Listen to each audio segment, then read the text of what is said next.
Bonsoir. Monaco face au Covid-19, émission spéciale crise sanitaire numéro 12. Moins il y en aura, mieux ce sera. On ne sait pas encore si le Tour de France aura lieu ou pas, mais le Tour de Monaco, lui, est lancé depuis la Tour Odéon, qui plus est.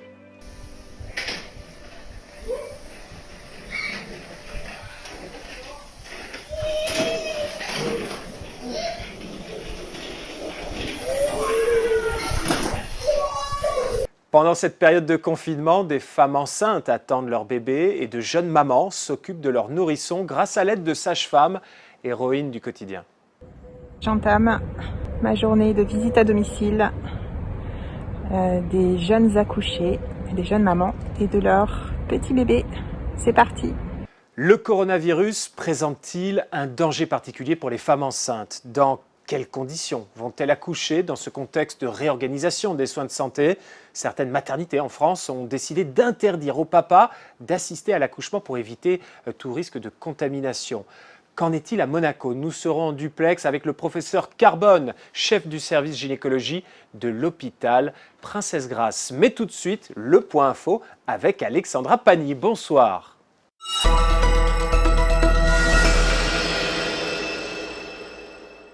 Bonsoir Yann Anthony, je vous propose d'ouvrir ce point d'information avec de jolies illustrations de la principauté de nuit, parce qu'il est important de parler aussi des rendez-vous qui ont tout de même pu être maintenus malgré la crise sanitaire. Samedi soir avait lieu l'Earth Hour. Depuis 2007, le WWF invite la population à éteindre ses lumières durant 1 heure, un petit geste pour prendre conscience de l'impact des actions collectives sur la protection de la planète. 188 pays se sont engagés à éteindre leurs monuments emblématiques en signe de soutien. Et comme vous pouvez le voir, la principauté a joué le jeu cette année encore. Je vous rappelle qu'au quotidien, éteindre ses appareils électroniques et débrancher ses chargeurs non utilisés permet de réduire notre consommation d'énergie. Utilisez donc cette période de confinement pour changer vos habitudes. Et je profite encore une fois de ce point info pour vous rappeler l'adresse du site internet lancé par le gouvernement pour répondre à toutes les questions de la population sur le Covid-19. L'adresse est simple, www.covid19.mc. N'hésitez pas à y faire un tour. Merci Alexandra. Donner la vie au beau milieu d'une crise sanitaire, qu'est-ce que cela implique ? Direction à présent le CHPG où nous attend Bruno Carbone, le chef du service gynécologie. Bonsoir professeur. Bonsoir. Merci beaucoup d'être avec nous. Alors, je vous avoue, la question est d'autant plus intéressante que autour de moi, j'ai des femmes enceintes qui sont particulièrement inquiètes, qui se demandent si le coronavirus présente un danger particulier pour elles et pour le bébé. Peut-être que vous pouvez leur apporter une réponse. Alors oui, il y a un certain nombre d'informations qu'on a prises de l'expérience, en particulier de Chine. Il y a quelques publications. Alors les données arrivent petit à petit, mais les premières informations qu'on a eues, c'est que le virus ne serait pas plus dangereux pour les femmes enceintes que pour les personnes en dehors de la grossesse. Alors je vais y revenir un petit peu plus loin parce que ça a un petit peu évolué quand même. Une information très très très importante, c'est que le virus ne se transmet pas au bébé à travers le placenta. Donc ça, c'est un point fondamental. Il y a très peu de passage du virus dans le sang maternel, donc très peu à travers le placenta. Et jusqu'à présent, il n'y a jamais eu d'infection du nouveau-né par voie transplacentaire. Donc ça, c'est un point très important. En revanche, les données qui sont un petit peu plus récentes, en particulier qui viennent de l'expérience de nos collègues de la région de Strasbourg et de la région parisienne, c'est qu'il y a des formes graves qui peuvent arriver chez les femmes enceintes. C'est très rare. L'immense majorité des femmes enceintes feront des formes bénignes, mais il y a quelques formes graves qui peuvent nécessiter des soins intensifs. Est-ce que les femmes enceintes doivent, de ce fait, prendre des précautions particulières en ce moment ? Alors, je crois que les précautions pour les femmes enceintes, c'est exactement les mêmes que pour le reste de la population. C'est le confinement. Et on voit que malheureusement, le confinement n'est pas toujours parfaitement suivi, mais je crois que les femmes enceintes, elles ont une motivation particulière pour suivre à la lettre ces consignes. Et que, voilà, de ce que je peux voir, les femmes enceintes sont très, très rigoureuses sur le confinement. Et je dirais que le confinement, il doit être aussi intrafamilial parce qu'on sait qu'à l'intérieur d'un foyer, souvent, on est un petit peu moins attentif à la protection vis-à-vis de l'entourage proche. Là, il faut, y compris vis-à-vis du partenaire des premiers enfants, être très très attentif parce qu'il peut y avoir des transmissions intrafamiliales aussi. Donc il faut respecter ce confinement vraiment rigoureusement. Vous sentez une vraie inquiétude de la part de vos patientes ? Oui, très clairement, on a beaucoup de questions, d'interrogations, beaucoup de craintes. Et voilà, la particularité de la maternité, c'est que contrairement à certaines interventions chirurgicales qu'on peut reporter, là, voilà, on sait qu'on va être obligé d'accoucher dans des délais relativement brefs. Pour éviter toute contamination, certaines maternités ont pris une mesure qu'on pourrait qualifier de radicale. Alors déjà, au CHPG, on sait que les visites ne sont plus autorisées, mais certaines maternités, notamment en France, ont décidé de ne plus autoriser le papa ou le conjoint à assister à l'accouchement. Ça veut dire que le papa dépose sa femme, sa conjointe, sur le parking de la maternité et revient 2 jours plus tard pour la chercher. Alors, c'est vrai que c'est une mesure qui est assez radicale et c'est une mesure qu'on n'a pas décidé d'appliquer au CHPG. Alors, c'est pas parce qu'on est plus négligent ou plus imprudent, parce que les conditions dans lesquelles on le fait sont des conditions extrêmement strictes. Ça fait déjà 3 semaines maintenant que seuls les papas sont autorisés à rendre visite aux femmes accouchées. Et les mesures se sont un petit peu durcies encore, c'est-à-dire que l'application de cette visite du partenaire, elle est dans des conditions très très très strictes. La première, c'est que le partenaire qui vient accompagner sa compagne pour l'accouchement est confiné. Le confinement existe à l'intérieur de la maternité, dans la salle où se trouve sa compagne. Donc pendant toute la période du travail et de l'accouchement, le conjoint ne va pas aller et venir dans les parties communes du service, aller acheter un sandwich, aller fumer, revenir. Il va être dans la chambre avec son épouse et les deux seront porteurs de masque parce qu'il n'est bien sûr pas question de faire prendre de risques à la future maman, ni au conjoint, ni au personnel qui accompagne les couples. Et une fois que l'accouchement aura eu lieu, les mêmes conditions s'appliquent dans la période des suites de couches, c'est-à-dire que la femme va être dans sa chambre de suite de couches et le conjoint sera autorisé à venir.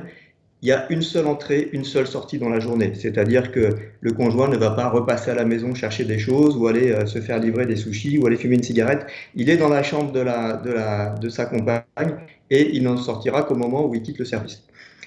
Un autre point très important, c'est qu'on a dans le service des chambres à 2 lits et qu'actuellement on a modifié notre organisation afin que les patientes restent le plus le moins longtemps possible à la maternité, qu'elles retournent très vite à la maison, généralement au deuxième, au plus tard au troisième jour, mais le plus possible au deuxième jour après l'accouchement, ce qui nous permet de ne pas avoir du tout de femmes qui partagent une même chambre. Vous avez combien de naissances prévues dans les 6 semaines à venir?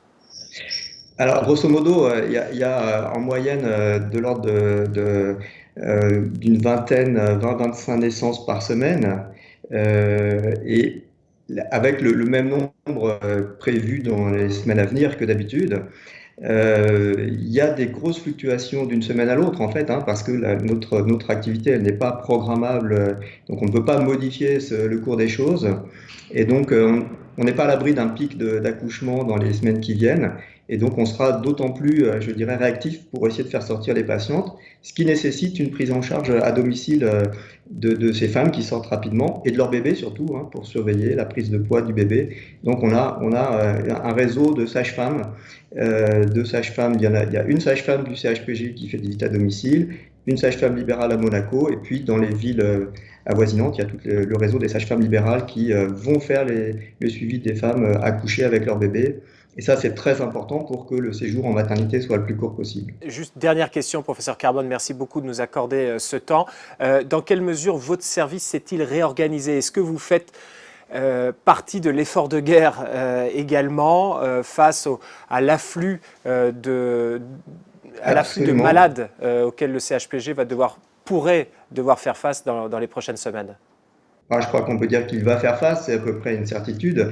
Si vous voulez, vous avez, je pense, eu connaissance de la réorganisation au sein de l'hôpital avec des circuits dédiés aux patients suspects ou atteints de Covid.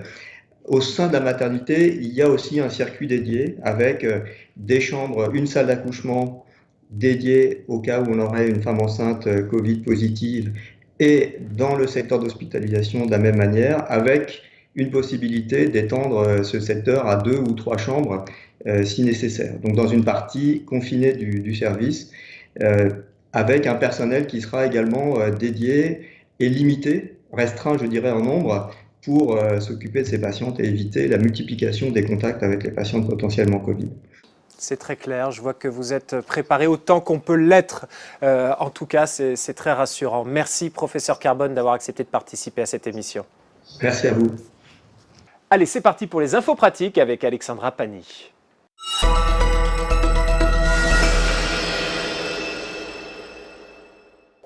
La météo clémente de ce week-end ne doit pas nous faire oublier les mesures de restriction en vigueur.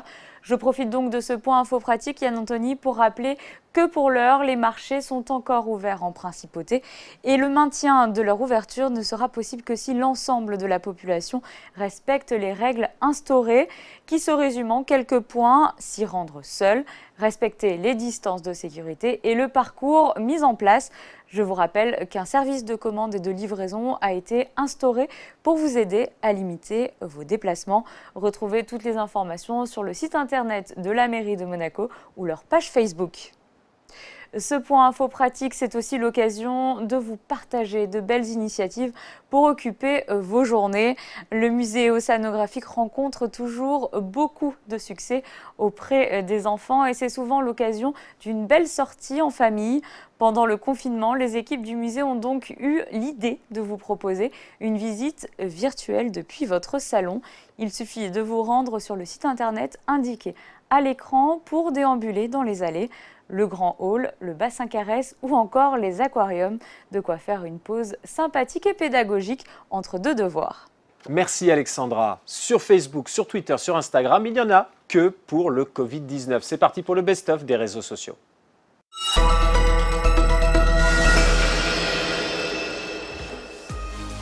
Dis, ça fait combien de temps? 3 semaines à peine, et pourtant ça me paraît 100 ans.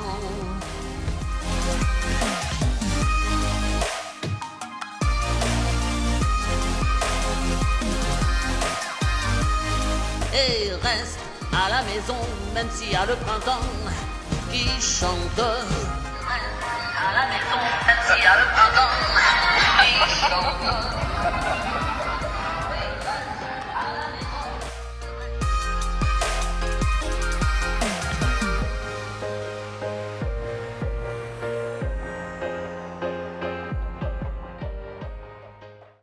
Alors cette semaine d'émission spéciale fut intense, très riche en témoignages, à commencer par celui du souverain confiné dans ses appartements privés du Palais.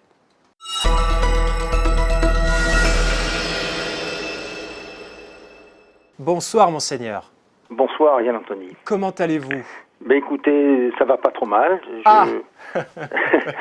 Je commence à voir le bout du tunnel. Bon, j'ai encore un petit peu de tout, mais j'ai plus de fièvre et tous les autres paramètres sont bons, donc voilà, on prend ça au jour le jour, mais j'ai bon espoir que la quatorzaine sera bientôt finie. Bon, en tout cas, vous avez une bonne voix. Votre pneumonie de 2018 était un motif d'inquiétude, j'imagine? Ah bah bien sûr, quand on a une sensibilité au niveau des poumons, comme je l'ai, et d'autres personnes d'ailleurs sont dans le même cas. Et bien sûr qu'il y a une petite inquiétude supplémentaire parce que ce Covid-19 n'est pas du tout anodin. Bien sûr, quand on a des symptômes assez légers, on a de très bonnes chances de ne pas avoir de complications, mais il faut quand même être surveillé, il faut se surveiller, mais il faut bien sûr avoir une communication constante avec son ou ses médecins pour pouvoir bien surveiller la situation. Je pense qu'au lieu de réprimer ou d'imposer des sanctions ou des restrictions, il faut amener tout le monde d'abord à bien identifier la gravité de la situation et puis aussi à accepter les mesures qu'on leur suggère et puis après qu'on leur impose. Mais je pense que c'est bien sûr par la communication, et les médias sont très très importants pour cela et je vous en remercie, et puis non seulement d'adopter les gestes les gestes barrières, mais les gestes qui peuvent sauver, qui peuvent prévenir la plus grande propagation de cette pandémie. Et puis, écoutez, et puis aussi, je voulais que tout le monde sache que nos services de santé, que nos soignants sont là, sont compétents et ne ménagent pas leurs efforts comme ils le font ailleurs dans d'autres pays, bien sûr, mais il faut les soutenir. Et quelle meilleure façon de les soutenir, non seulement que de les applaudir le soir aussi, puisque je sais que ça arrive aussi, mais aussi de rester chez soi. Tous les casinos du groupe sont fermés, les bars, les restaurants, la plupart des hôtels. Il n'y a que l'hôtel de Paris et le Monte Carlo Bay qui sont encore ouverts essentiellement pour les clients résidents. La SBM avait-elle déjà connu une telle situation ? À l'hôtel de Paris, qui est le dernier établissement, le seul établissement ouvert, les règles sont les suivantes. Premièrement, nous prenons la température de tous les clients quand ils sortent de l'hôtel et quand ils reviennent à l'hôtel. Pour ce qui est du personnel sur place, il est doté de masques, en espérant qu'on continue à en avoir. Et on leur demande bien entendu de respecter toutes les distances réglementaires. Donc l'ordre de grandeur, c'est 90% de CTTR, et 274 personnes à aujourd'hui en télétravail. Il y a une vraie solidarité, il y a un vrai esprit d'équipe, et la maison tient le coup dans des circonstances extrêmement difficiles. Enfin, juste pour qu'on se comprenne, on a perdu 92% de notre chiffre d'affaires. Hein. Il nous reste quelques loyers, tout le reste, il n'y a plus de chiffre d'affaires. Donc, vous voyez que la société passe par des moments très difficiles, mais l'ensemble du personnel est très très soudé et vraiment exemplaire. Là, on sent, quand on vous écoute, Benoît de Sèvelinges, que c'est le calme avant la tempête. Et la bonne nouvelle, c'est que vous avez vraiment eu le temps de bien vous préparer, de réorganiser le CHPG. Qu'en est-il d'un point de vue psychologique ? Parce que ça va être très difficile à la fois pour les patients, pour leurs familles et pour le personnel. Les semaines à venir risquent d'être très difficiles. Tout à fait. Alors, au sein de l'hôpital, je vous avoue qu'en ce moment, l'ambiance est un petit peu lourde, dans la mesure où on a passé beaucoup de temps à se préparer. On a tous travaillé comme des fous pour réussir à changer complètement l'organisation de l'hôpital, à réinventer nos modes de prise en charge. Et là, on attend. Donc, l'attente, par essence, elle est un petit peu difficile. On a une participation qui est collective, c'est-à-dire que les équipes de santé mentale se sont posées en disant comment est-ce que nous on peut aider. Les équipes de soins palliatifs ont fait la même chose et le comité d'éthique de l'établissement s'est mobilisé également. Donc on va avoir un dispositif d'accompagnement des familles, des patients et des personnels sur le plan psychiatrique et éthique, sur le plan psychologique. Je vais vous donner un exemple. Alors, psychologique et psychiatrique, je comprends. Éthique, ça veut dire quoi ? Alors, on va devoir être amené à faire un certain choix dans l'intensité de la prise en charge qu'on va amener. D'accord. Est-ce que tel patient va être amené en réanimation ou pas ? Est-ce qu'on va aller sur tel traitement pour tel patient ou pas ? C'est difficile de faire ces choix-là quand on est dans l'urgence et dans l'action. Or, c'est la situation que l'on redoute. Donc, des équipes qui ne sont pas impliquées directement dans les soins se sont mises à disposition pour pouvoir être en appui et en conseil. Donc, ils vont être en accompagnement des équipes dans leur choix, mais ils vont être également dans l'accompagnement des familles, dans les fins de vie, il faut en parler, dans leur souffrance et dans le deuil qui peut être réalisé aussi auprès des soignants. Parce que dans un hôpital, ce qu'on veut faire, c'est soigner. Donc, l'apport des équipes psychiatriques et éthiques sur le plan santé mentale va être essentiel, à la fois pour les patients que l'on va soigner et leurs familles, et pour le personnel. Et pour vous donner une idée, actuellement, les patients qui sont hospitalisés dans l'unité dédiée bénéficient de consultations par un psychiatre et de téléconsultations pour les aider à passer cette période qui est difficile. Ils sont seuls dans leur chambre et ils sont malades. L'heure n'est pas au débat, qu'il soit politique ou politicien. Le prince dit « l'heure n'est pas au débat ». Or, on a l'impression qu'il y a beaucoup de monde qui veut se retrouver dans le cockpit. Nous voulons tout simplement, c'est la raison de notre lettre ouverte au prince souverain, nous voulons et nous demandons l'unité et l'union nationale. Elle existe, je le répète, entre tous les élus des Monégasques, entre les Monégasques et les résidents. Elle doit exister aussi entre le gouvernement princier et le Conseil national. Or, depuis le début de cette crise, ce qui fait la force de nos institutions, c'est-à-dire les échanges, mais qui existent tout au long de l'année depuis toujours en temps de paix. Il y a des comités mixtes pour la SBM, il y a des comités, donc gouvernement, Conseil national, pour la gestion des services publics, des concessions de services publics, pour le logement, etc., etc. C'est ce qui fait la force de la monarchie constitutionnelle. Ce sont ces échanges, mais chacun à sa place. Tous les élus qui viennent de signer le courrier unanimement disent tous la même chose. Nous sommes attachés profondément à la personne du prince, notre chef d'État. Nous sommes profondément attachés aux institutions et au rôle de chacun. Donc c'est très clair, aucune volonté de cogestion chez nous. C'est au gouvernement et à lui seul, qui a le pouvoir exécutif, de gérer et de mettre en œuvre les mesures pour faire face à cette crise. Nous voulons l'unité des institutions, nous voulons travailler ensemble. C'est une évidence que s'il existe un Conseil national depuis 1911, dont les pouvoirs ont été renforcés en 1962 et encore en 2004 avant l'entrée au Conseil de l'Europe, c'est parce que les Monégasques et leurs élus, évidemment, doivent aussi s'exprimer, doivent aussi être entendus dans le jeu institutionnel. Je le répète, chacun son rôle. Le gouvernement doit mettre en œuvre les mesures. On ne veut absolument pas le remplacer ou être dans la cogestion. Nous voulons l'unité. Nous voulons travailler ensemble pour le bien de notre pays, de ses habitants et de nos entreprises et de l'économie de Monaco. La raison pour laquelle les chantiers publics ont été stoppés, c'est pour des questions sanitaires et aussi en raison des troubles sonores pour les riverains, parce que demander aux gens de vivre chez eux, d'être confinés chez eux et en plus de subir les travaux toute la journée, c'était juste pas possible? Je pense qu'il faut faire la distinction entre deux choses. Ce qui est autorisé et quelle est la réalité. D'accord. À Monaco, la décision qui a été prise par le souverain, c'est d'arrêter tout chantier public, en effet, et de maintenir en activité les chantiers privés. En tout cas, de laisser la possibilité. Je suis un patron responsable. Je sais la responsabilité que j'ai vis-à-vis des 800 familles qui comptent sur moi.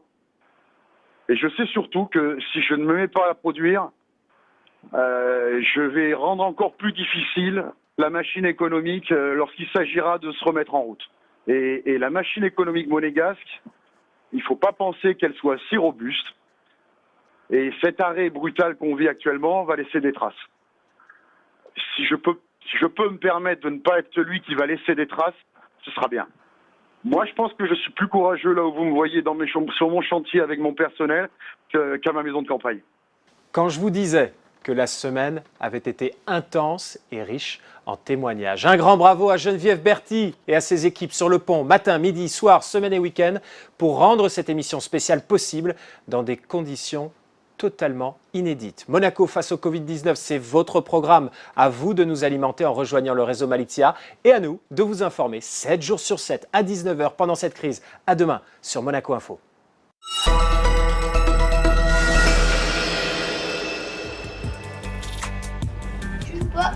Et je joue pas. Et donc voilà. Voilà.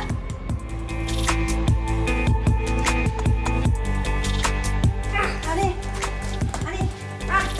Allez. Allez.